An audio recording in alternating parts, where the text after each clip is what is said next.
swung on him, missed strike three, but he gets away, plays the play, head of your face. Connor has the puck, made a great shot, right in the center, and that's the score. There it is, all the time, it's the first score. Takes the game over in a hurry. It's Burley hit the three. Cleo scores. Running back the other way for the Raiders. Great job. Score! Coaching Raiders. Finds the back of the net from the faceoff circle, and with 1:14 to go, the Raiders take a 3-2 lead. And welcome back to an all-new episode of Black Red Blitz. As always, I'm your host, Rebecca Karen. Well, it's great to be back after a short summer break, but before we get to all these exciting fall highlights in a new double episode, first, how about a huge shout out to the Wellesley High School Athletic Department, who for the third time in 4 years were recognized by the Boston Globe with the 45th Annual Ames Award. Now that award ranks schools with the highest winning percentages in the regular season. Now it's safe to say Wellesley plays in a pretty tough league, so to get that honor multiple times, well, that just speaks volumes to the athletic department, the coaches, and student athletes. And you know, the 2016-17 season truly had unforgettable memories, especially in the spring. So, Raiders, let's do it all again this year. So we kick off fall sports right here at the stadium, where girls soccer will be looking for a fresh start, with some new faces ready for the challenge.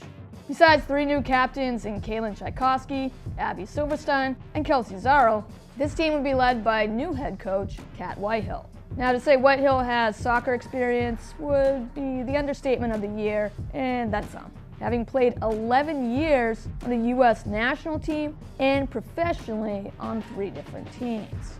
No mistake, these Raiders still have an uphill battle to climb, but it sure is going to be a fun season to watch.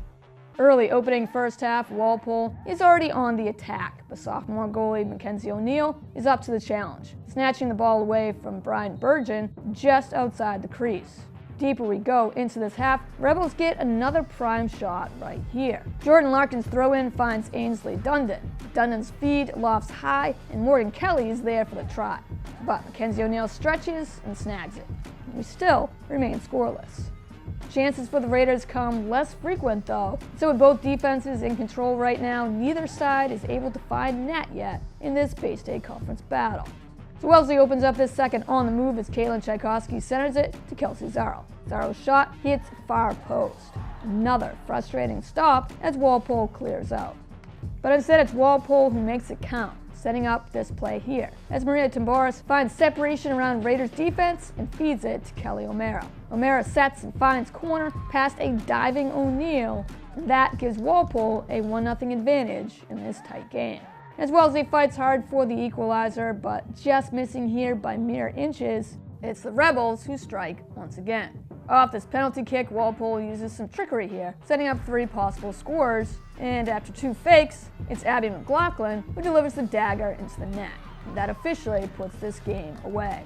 Wellesley played solid defensively, but just weren't able to capitalize offensively in this one. And a solid day in net by goalie Mackenzie O'Neill helped keep Raiders in the game. But despite multiple saves on the day by O'Neill, Walpole was able to sneak in 2 scores, and that was all that was needed for the Rebels to come away with a victory on the road. Raiders fall in their home opener here by the final 2-0. So as we head over to boys soccer here on Thursday, the Raiders have consistently made appearances in the MIAA tournament. But in these last few seasons, the journey to get there has been made a little bit harder as Wellesley has opened up their regular season with slow starts. Well, this time behind a solid amount of returning players mixed in with some new faces, this experienced Raiders roster looks to defy the odds this time. And so after losing on the road to Walpole, Wellesley would kick off their home opener here at Sprague for a divisional clash with the Weymouth Wildcats. Both sides in this opening half would get some opportunities to get their own team first on the scoreboard, but those chances would be few and quickly pass by. Case in point, Wildcats have a great chance right here in the closing minutes of this first half. One kick here can give any momentum, but an outstanding save by Anders Pinot single-handedly helps Raiders say, I don't think so. So we fast forward deep into the second with only a few minutes left to play, but that is when Wellesley makes it count. Earning a key one-on-one penalty shot, Ryan Clare leaves goalie Robbie West no chance at all to catch up to this laser shot. And Clare finally erases that scoreless tie and gives Raiders a clutch 1-0 lead. But how about this? After spending nearly 80 full minutes on the field scoreless, just seconds after Ryan Clare broke through for a score, there's more. Daniel Frey collects the rebound and boots a perfect feed ahead to Brendan Clare in stride. Flying downfield with a ton of speed, you know no one is going to stop him. West slides out of the box for the blockout. Brendan Clare wants none of it. Clare brings this one home, and seriously, if you blinked and looked down to check your phone, you just missed 2 back-to-back goals. So for most of this match, it was just back and forth, neither defense willing to give. But in the end, Wellesley outlasted the Wildcats with 2 clutch scores by Brendan and Ryan Clare. Raiders redeem themselves after that loss to Walpole and make it right again, taking care of their home opener with an exciting 2-0 victory over the Wildcats. Well, after seeing yet another successful season get cut short in the playoffs by, yet again, Dennis Yartmouth in the quarterfinals, field hockey would be back. But this year would have some key players missing in the lineup, including captains Kat Donahue and Sophie Vandervelde, and maybe most notably, their starting goalie, Sinclair Vandervoort. But despite those losses, Coach Aaron Stickle is confident in the many experienced players that are returning for this season and how they will be more than ready to help fill those voids. And it starts first with their team co-captains, seniors Phoebe Lawrence and Alex Ramsden, both switching from defense, now ready to own their new midfield positions, running the offense. Add even more depth and a mix of solid returning players in this year's roster, looks pretty stacked to me. So we check into their season opener here on Thursday, right back at the stadium. Wellesley would not have to wait long at all to put a dent to the scoreboard. Solid passing starts first with Lauren Nelson, who centers it across to Kayla Johnston. Johnston's try gets blocked out, but Brooke Hamilton sticks the ricochet, gets that putback stuffed, but Hamilton doesn't miss the second time around and buries it backhanded for the putback score. And Wellesley very quickly holds a 1-0 edge. It would take nearly all of these first 25 minutes of the opening half for the Wildcats to finally cross the 50-yard line into their own offensive end. But just as quickly as they did, Wellesley's defense took it right back. So with Weymouth getting nothing done offensively, looking to close out this first with any kind of spark, Wildcats goalie Olivia Heron slides into Meredith Clay to disrupt Clay's shot. Then somehow, some way, Heron has the quickness to dive, stretching her whole body out and then some for this fantastic save. So while the Raiders defense continues to own Weymouth here, we fast forward deeper into the final frame. Wellesley ready to strike again. Outstanding play here as Elise Coakley cuts in front of this pass, rips a slap shot that would make a dent to the back of any goal, field or on the ice. And Coakley's rocket shot finds the box. And that might as well be the dagger right there, as Wildcats already had a hard enough time trying for the equalizer. Now they're down by 2, and it just got 10 times harder to erase that deficit. Then with only a few minutes left to this match, Caroline Dolan helps put the finishing touches to their first win of the season, as Dolan's shot ricochets high off Heron's leg pad and right into the box. Solid game all around for this team as they took a 1-goal edge early and never looked back, shutting out Weymouth by the final 3-0. Well, sticking around for more field hockey, we move to the very next day, but to a different location, back at Sprague Field. Now, something you will find missing starting this year in the Raiders' schedule is the fact that Wellesley will no longer meet up with Dedham. Dedham, probably sick of losing, has jumped ship to the Tri-Valley League. So that opens up 2 spots in the schedule for the Raiders to compete against 2 very different teams. And so non-league action this time would find Wellesley lining up with the Waltham Hawks. As a quick opening half comes and goes with Wellesley aggressively on the attack, coming out of halftime, though scoreless, it would be no different here in the second as well. Getting opportunities multiple times on the corner, it would be a game of inches or just solid blockouts by Hawks goalie Nina Cristofori. And so standing her ground despite numerous shots on goal, Cristofori hasn't let anything through yet. So we're still locked in a scoreless tie, the game clock fading fast. While their own defense yet again contains another opponent to 0 shots on goal, Raiders offensively just keep attacking. So after this key body block by Phoebe Lawrence puts a stop to a Hawks possession and gives it right back to Wellesley, that's when you hear 20 seconds is all that's left to this game. And Wellesley runs a play here that couldn't be executed more perfectly. Lauren Nelson restarts and connects on a long pass and gets a Hawk stick on it, but not for long. Caroline Dolan takes care of it instead. On the move, it's all about timing here, as Dolan dishes it ahead to Kayla Johnston on the run. She shoots, she scores. Precise passing started first with Nelson and Dolan, and that helped Johnston have one last chance for the game winner. And I think it's safe to say Kayla Johnston delivered. That is game. What a game it was. Wellesley pulls out back-to-back victories while shutting out yet another opponent to pull away with a 1-0 win over the Hawks. As we continue rolling through the highlights in this double episode, let's showcase Raider football, a team that is eager to prove that last year's success was by no means an accident. Losing game changers like Grant Kasikis, Brendan Dolan, and Bobby Leinart, senior quarterback Jack Tishman and company are more than ready to tackle any new challenges that may come their way. This time, they'll be able to wreak havoc on opponents' defenses on their actual home turf, after playing only 2 home games last year due to construction on the new stadium. But if that had any negative effect on this team, well, it could have fooled me, as they fought hard on the road to an impressive, unbeaten regular season. But now, it's a new chapter. Let's kick it off right here.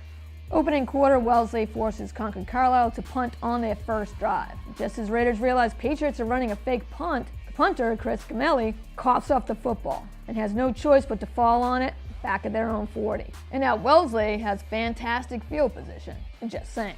So after a miscue by running back Shiloh White backs Raiders up 5 yards, we'll sit back and watch White redeem himself seconds later. On the Patriots' 45, 2nd and 15, Jack Tishman steps back, fires a beauty to Shiloh White. White reels it in and at the 10 sidesteps Jalen Farcarson's attempt at a tackle. And Patriots secondary can only watch as White makes it into the end zone for Wellesley's first score of the game. In this first, Raiders are already running a more up-tempo offense here and are looking to make it count. Wellesley putting another drive here gets some solid real estate. Jack Tishman runs the option and waits for just the right second to flip it to Davis Atella instead. And Atella gains 8 yards, bringing up a 2nd and short. Jack Tishman already threw a touchdown pass in this quarter. How about another one? In the pocket, Tishman waits and fires up the middle to Hugh Callahan. Callahan runs untouched right by Trevor Hoffman in the secondary. The Raiders find end zone yet again. Wellesley adding points to the scoreboard and hold a 14-0 first quarter lead over the Patriots. Skip ahead to the second quarter, Patriots down by 2 scores still, but look to change that after a Wellesley fumble. Methodically moving the ball downfield, eating up some clock as well, to go with backup quarterback Christian Gamelli. Quarterback rollout, Gamelli finds Jalen Farcarson wide open. Farcarson fights off a tackle, gets in. Just under 4 to go until halftime. Concord Carlisle has found a way to cut the deficit in half now, down 14-7. But here in the third quarter, check out this play. Starting at the Patriots 35, Jack Tishman gets chased by the defense, rolling left, rolling right, all the way back to the 13. Concord Carlisle thinking sack, but Tishman sees Deontay Moore, and it's on the money. And by the time Moore is down, it's just across the Raiders' 40. Wow. Minutes later, Wellesley lines up with a 5-receiver set, so pass, right? Nope. Man in motion, Shiloh White takes the handoff and is off. Gets the first down and then some. Wellesley in the red zone looking to strike once again. And on 3rd and goal, do just that. Jack Tishman under pressure throws off his back foot and still connects with Hugh Callahan, who makes a fantastic diving grab, holding on for the touchdown. Raiders back up by 2 scores as nothing seems to faze Tishman here, as his 3rd touchdown pass of the game makes it 21-7 Wellesley. Now, Patriots would inch their way a little bit closer off this Cole Piscucci 1-yard touchdown run. But they meet up with a wall of Raiders on the point after, as Anthony Cristoforo lays down the block. and Carson McConga recovers. And that is clutch, as the Patriots will now have to get 6 and then make the 2-point conversion. Not easy. So here we are, 4th and final quarter. Concord Carlisle looking for any chance to tie things up here. Well, insert beast mode Raiders defense, as Gustin St. Fort and Holt Fletcher single-handedly deny yardage in these key stops. And then Hugh Callahan stepping in front of the other number 9, Christian Gamelli, and comes down with this clutch drive-stopping pick. Raiders penalty on the return sets them back to the 31. But that's no biggie, as Teddy Darcy takes the handoff, runs up the gut, breaking through the middle. He ain't stopping. Darcy brings it home, and that is exactly what Raiders needed here to make the Patriots' deficit that much harder to erase. And so not planning on giving up their lead, see the defense step up again as Deontay Moore leaps and intercepts the pass, and that officially puts the game away for good. So Raiders open up their regular season the right way, taking an early first quarter lead and never giving it back. Quarterback Jack Tishman looks solid, leading the way with 3 touchdown passes, making it an impressive home opener win here for Wellesley as they took care of Concord Carlisle by the final 27-13. So victories over Weymouth and Waltham and a scoreless draw to rival Walpole, field hockey would take a break from playing teams that start with the letter W. And also at the same time, look to add to not only a 2-game winning streak, but for the 4th game in a row, completely shut out their opponent. Next up, the Norwood Mustangs. And after these first 25 minutes of play leaves things scoreless so far, we head to the second and final frame. With Raiders getting opportunities on penalty corners, but not able to capitalize as a team just yet, Alex Ramsden changes that right here. Blocked out initially, Ramsden doesn't miss on the second try and drives her shot loudly into the backboard. That puts Wellesley up 1-0. Minutes later, Norwood denied access to their own offensive end for most of this match, and looked to finally get something going right here. On a fast break, Allie McDonough breaks free, the only one standing between her, goalie Natalie Boyle. Boyle stands her ground and blocks out McDonough's try. Still, that results in a Mustangs penalty corner. But again, Wellesley's defense controls the outcome, getting not 1, but 2 Alex Ramsden blocks. And Norwood, just like that, comes away with zilch. Just as quickly, though, Raiders earn their own corner try. Alex Ramsden with the shot, a few blockouts and ricochets lead the loose ball to Elizabeth Kygler. Kygler's shot sails high and off Brooke Hamilton's stick and in. Kygler with the assist and Hamilton with the goal. Gives Wellesley an even better edge here, just about halfway through the second. Raiders with a 2-goal advantage.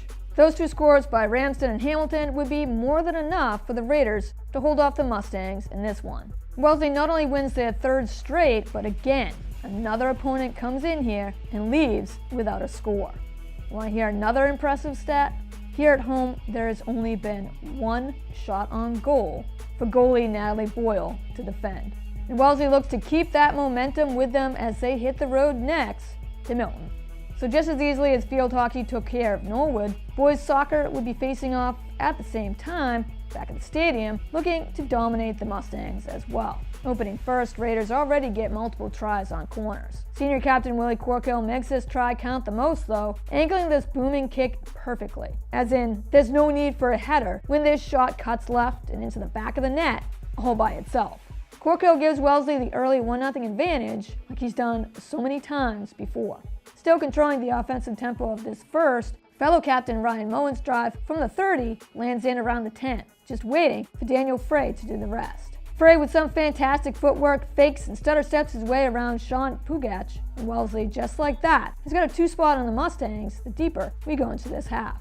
Raiders just relentless all game attacking the net, despite solid saves here by Walter Santiago. No one defensively for Mustangs is really helping out their goalie. So late in this second, Raiders break through yet again. PJ Genta with the cross pass to Ryan Clare. Clare's pushed, falls down, and somehow scores on a sliding header to push it to 3-0, and that's the kind of play that says everything is falling into place right now. Norwood would then see a frustrating day become officially over right here. Donovan Lee with the assist, and Oliver Vasconcelos punches it through for the finish. Raiders improved to 2-1 in the season as they controlled this game from the very start as well, and just like field hockey, get the job done, shutting out the Mustangs by the final 4-0. Well, that does it for this episode, but check back next week for an all-new Black Red Blitz, as the fall season has just started, and so have the highlights. In the meantime, if you missed out on any exciting games, well, check us out on demand at wellesleymedia.org, our YouTube and Facebook pages at Wellesley Public Media, and of course right here, Comcast 9 and Verizon 39. As always, thanks for watching Black Red Blitz, and go Raiders.